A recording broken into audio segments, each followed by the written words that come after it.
Pride and Prejudice, Chapter 35. Elizabeth awoke the next morning to the same thoughts and meditations which had at length closed her eyes. She could not yet recover from the surprise of what had happened. It was impossible to think of anything else, and totally indisposed for employment, she resolved soon after breakfast to indulge herself in air and exercise.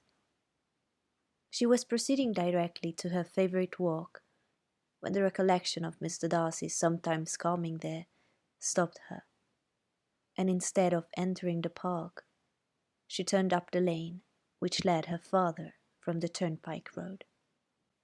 The park paling was still the boundary on one side, and she soon passed one of the gates into the ground. After walking 2 or 3 times along the part of the lane, she was tempted, by the pleasantness of the morning, to stop at the gates and look into the park. The 5 weeks which she had now passed in Kent had made a great difference in the country, and every day was adding to the verdure of the early trees. She was on the point of continuing her walk, when she caught a glimpse of a gentleman within the sort of grove which edged the park. He was moving that way, and fearful of its being Mr. Darcy, she was directly retreating. But the person who advanced was now near enough to see her, and stepping forward with eagerness, pronounced her name. She had turned away, but on hearing herself called, though in a voice which proved it to be Mr. Darcy, she moved again towards the gate. He had by that time reached it also, and holding out a letter, which she instinctively took, said, with a look of haughty composure, "I've been walking in the grove some time, in the hope of meeting you. Will you do me the honour of reading the letter?" And then, with a slight bow, turned again into the plantation, and was soon out of sight.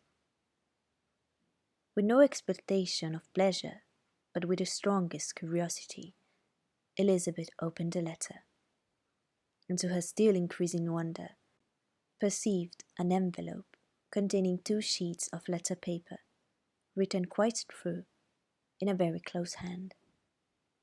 The envelope itself was likewise full. Pursuing her way along the lane, she then began it. It was dated from Rosings at 8 o'clock in the morning, and was as follows: "Be not alarmed, madam, on receiving this letter, by the apprehension of its containing any repetition of those sentiments, or renewal of those offers, which were last night so disgusting to you. I write without any intention of paining you, or humbling myself, by dwelling on wishes which, for the happiness of both, cannot be too soon forgotten, and the effort which the formation and the perusal of this letter must occasion should have been spared, and not my character required it to be written and read. You must therefore pardon the freedom with which I demand your attention. Your feelings, I know, will bestow it unwillingly, but I demand it of your justice. 2 offences of a very different nature, and by no means of equal magnitude, you last night laid to my charge. The first mentioned was, that regardless of the sentiments of either, I had detached Mr. Bingley from your sister, and the other, that I had, in defiance of various claims, in defiance of honour and humanity, ruined the immediate prosperity and blasted the prospects of Mr. Wickham.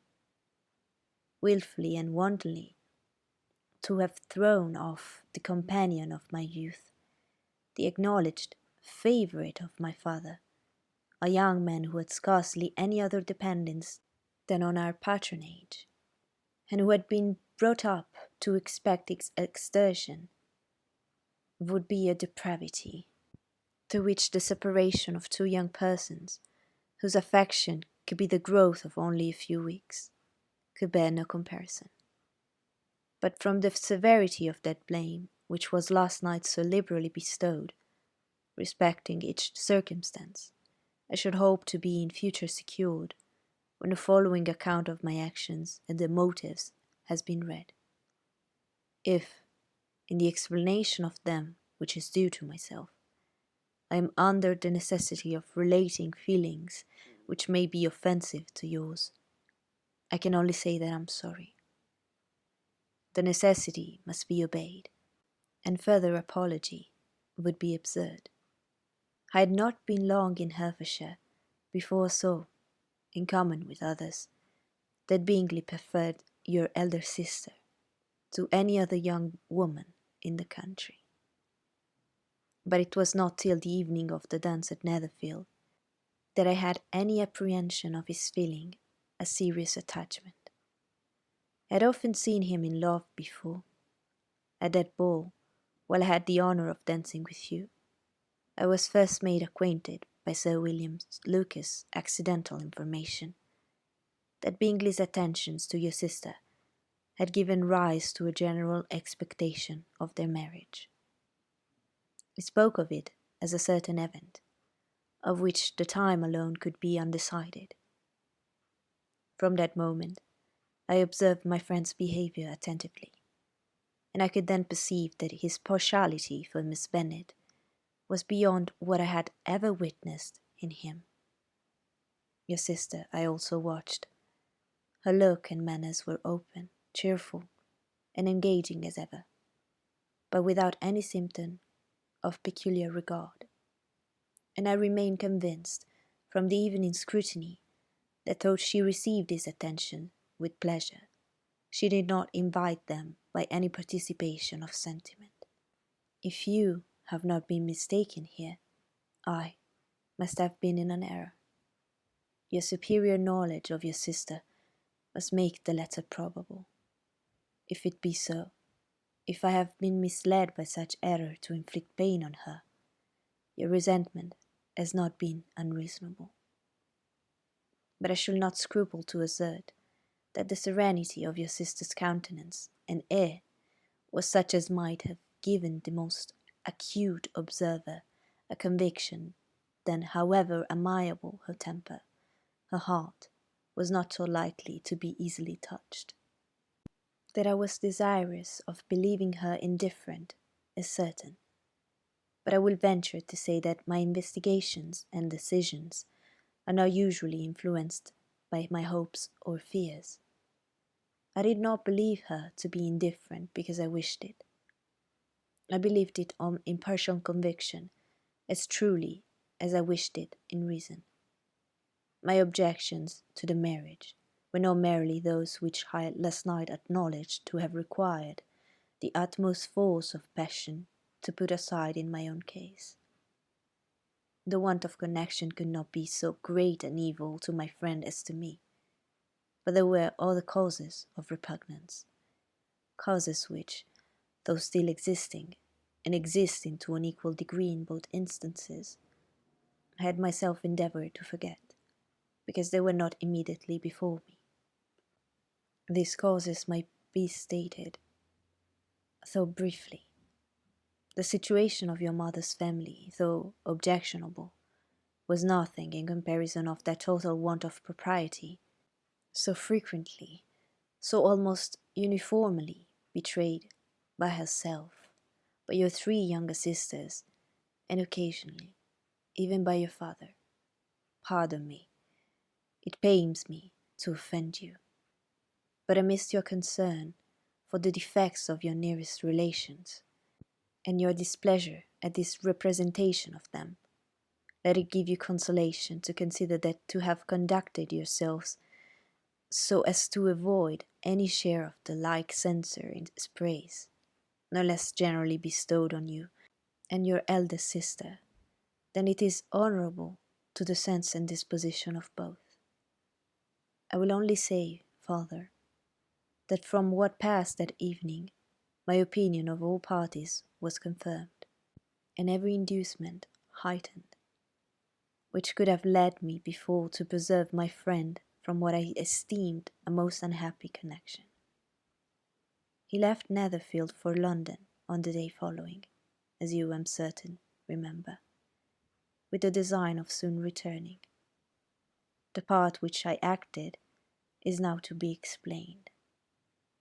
His sister's uneasiness had been equally excited with my own. Our coincidence of feeling was soon discovered, and alike sensible that no time was to be lost in detaching their brother, we shortly resolved on joining him directly in London. We accordingly went, and there I readily engaged in the office of pointing out to my friend the certain evils of such a choice. I described and enforced them earnestly, but however this remonstrance might have staggered or delayed his determination, I do not suppose that it would ultimately have prevented the marriage, had it not been seconded by the assurance, which I hesitated not in giving, of your sister's indifference. He had before believed her to return his affection with sincere, if not with equal, regard. But Bingley has great natural modesty, with a stronger dependence on my judgment than on his own. To convince him, therefore, that he had deceived himself was no very difficult point. To persuade him against returning into Hertfordshire, when that conviction had been given, was scarcely the work of a moment.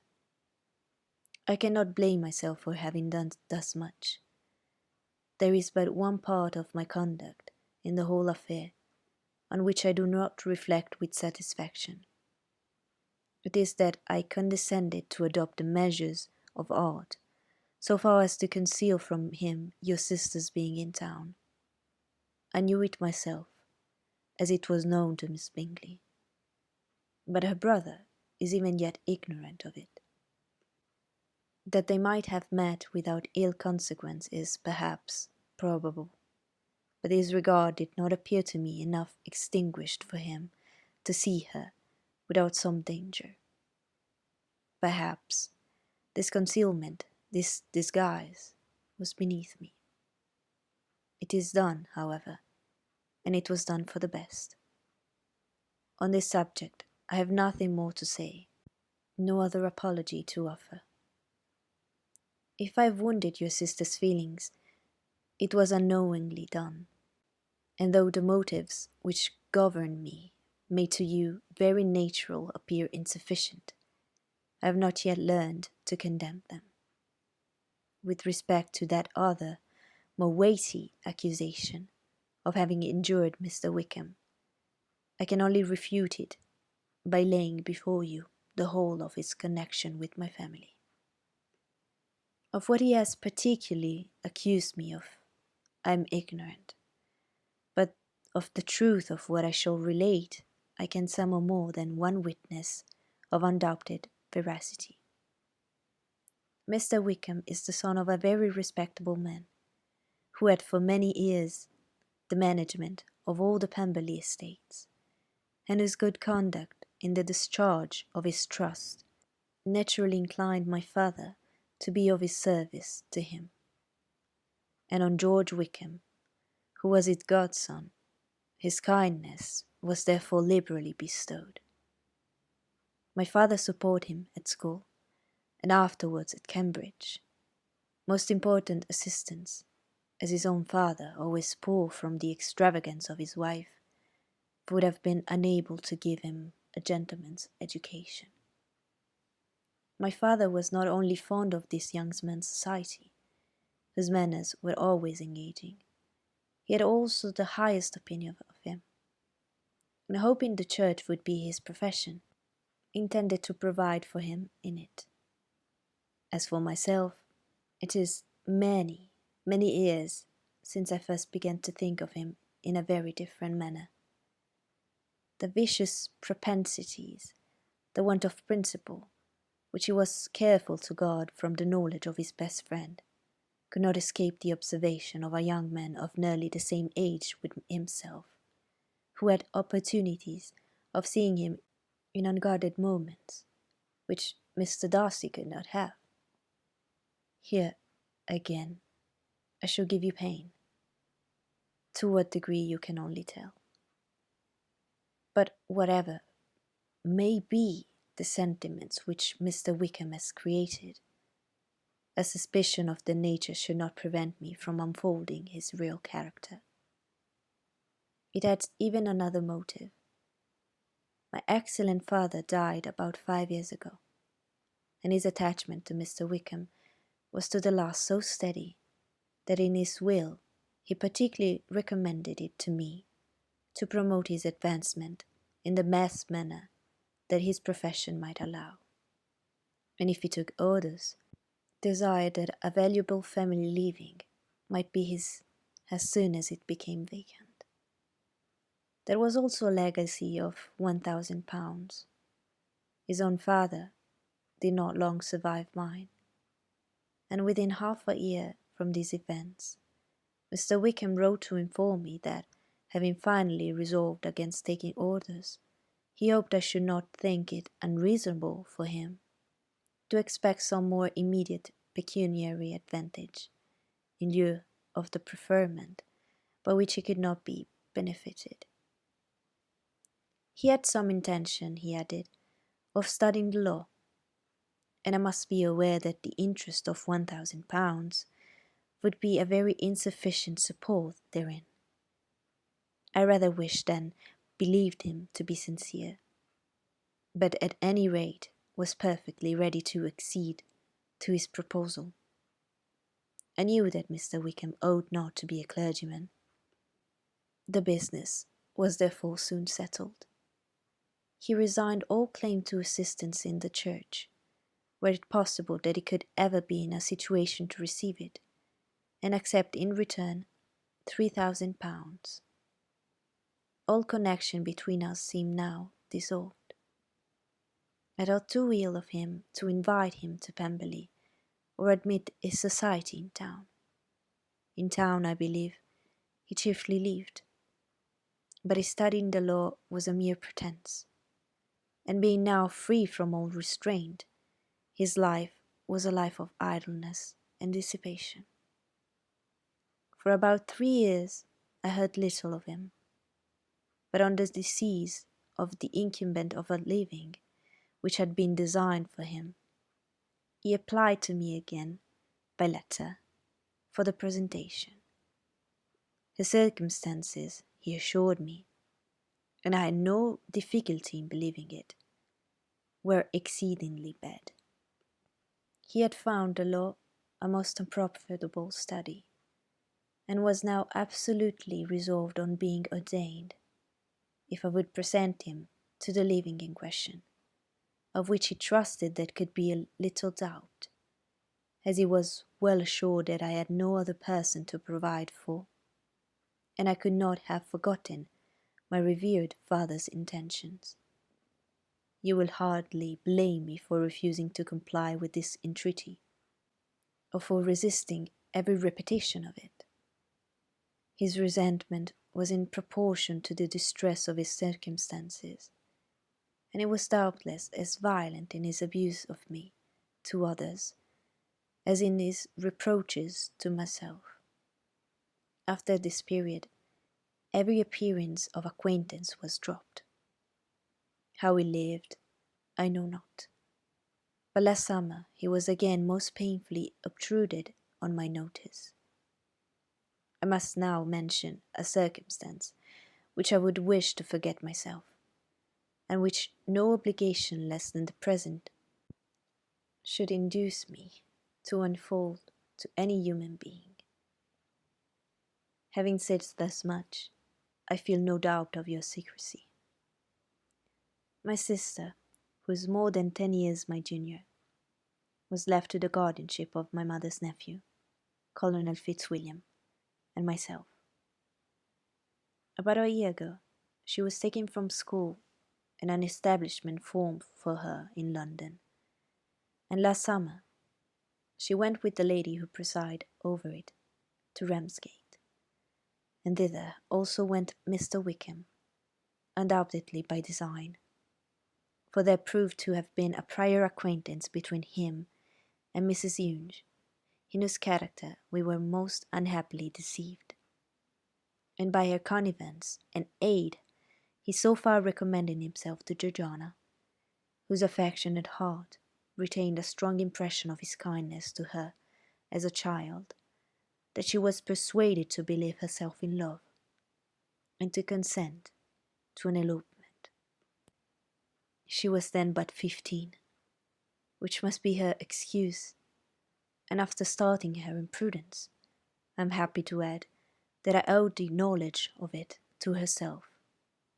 I joined them unexpectedly a day or two before the intended elopement, and then Georgiana, unable to support the idea of grieving and offending a brother whom she almost looked up to as a father, acknowledged the whole to me. You may imagine what I felt and how I acted. Regard for my sister's credit and feelings prevented any public exposure.